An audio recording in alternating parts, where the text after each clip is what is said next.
જે વધારે ચિંતા કરે છે તે લોકો આ શ્રી કૃષ્ણનો પ્રેરણાદાયી સંદેશ ચોક્કસ સાંભળે.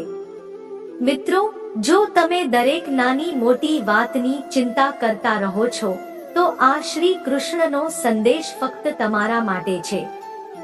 ગીતામાં ભગવાન શ્રી કૃષ્ણએ અર્જુનને જે ઉપદેશ આપ્યો છે તે આજે પણ આપણી દરેક સમસ્યાનું સમાધાન આપી શકે છે.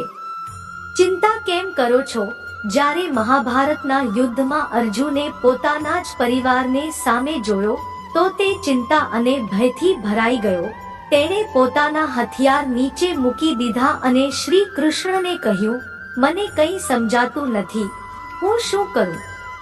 ત્યારે શ્રી કૃષ્ણએ હસતા હસતા કહ્યું, હે પાર્થ, જે વીતી ગયું તેને ના વિચાર, જે આવવાનું છે તેની ચિંતા ના કર, વર્તમાનમાં રહે અને પોતાનું કર્તવ્ય નિભાવ. જે થવાનું છે તે થઈને જ રહેશે. શ્રી કૃષ્ણએ ગીતામાં કહ્યું છે, જે તમારા હાથમાં નથી તેની ચિંતા કેમ કરો છો, અને જે તમારા હાથમાં છે તેને પૂરી મહેનતથી કરો, પરિણામની ચિંતા ના કરો. જો આપણે આજની દુનિયામાં જોઈએ તો લોકો નાની નાની વાતોને લઈને ગભરાય છે. નોકરી છૂટી ગઈ તો શું થશે? પરીક્ષામાં સારા માર્ક્સ ના આવ્યા તો શું થશે?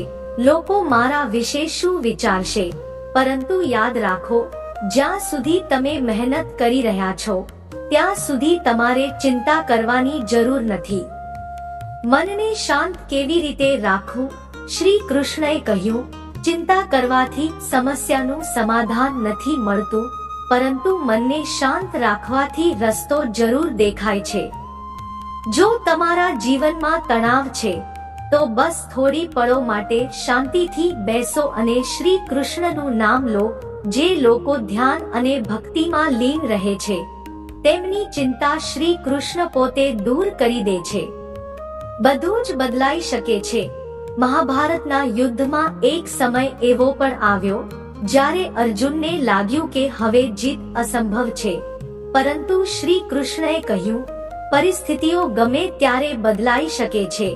હાર અને જીત મનની સ્થિતિ પર આધાર રાખે છે. તેથી જો આજે તમારા જીવનમાં મુશ્કેલ સમય છે તો ગભરાશો નહીં. બની શકે છે કે આવતીકાલે બધું બદલાઈ જાય. બસ પોતાના લક્ષ્ય પર ધ્યાન આપો અને આગળ વધો. કર્મ કરો, ફળની ચિંતા ના કરો. કર્મણેવાધિકારસ્તે માં ફલેષુ કદાચન. મતલબ કે તમારો અધિકાર ફક્ત કર્મ કરવામાં છે, ફળની ચિંતા ના કરો.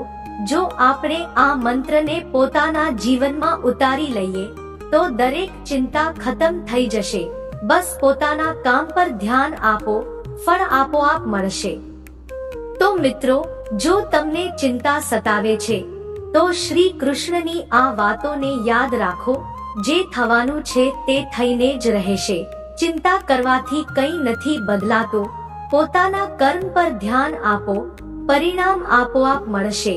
મનને શાંત રાખો, સમાધાન ખુદ સામે આવશે. જો તમને આ શ્રી કૃષ્ણનો સંદેશ સારો લાગ્યો હોય તો આ વિડીયોને અન્ય લોકો સાથે પણ શેર કરો અને પોતાની ચિંતાને છોડીને શ્રી કૃષ્ણ પર વિશ્વાસ રાખો. વિડીયોને લાઈક કરો, ચેનલને સબસ્ક્રાઇબ કરો અને કોમેન્ટમાં લખો, જય શ્રી કૃષ્ણ.